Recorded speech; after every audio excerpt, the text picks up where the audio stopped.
So let's start with Singapore. It starts as phased reopening after the circuit breaker today. So what restrictions will be lifted? Well, Singapore today will be kicking off its three-stage reopening. We'll be seeing more people return to work.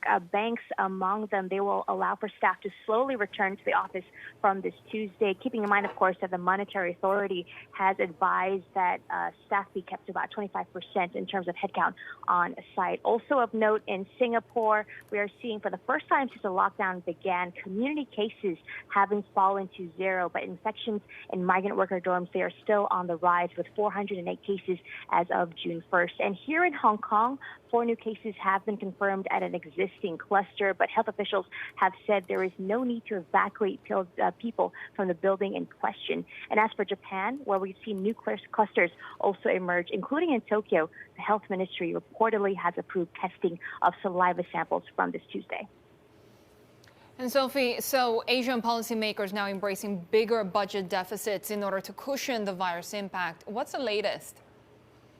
Well, recently we saw India's data showing the budget gap sliding deeper into the red, this after missing the target for the last fiscal year. Some are forecasting then the widest shortfall since 1991. And this waning fiscal strength, that has prompted a ratings downgrade from Moody's to Baa3. That's the lowest investment grade. Plus, there are increasing calls then for the RBI to directly monetize sovereign debt.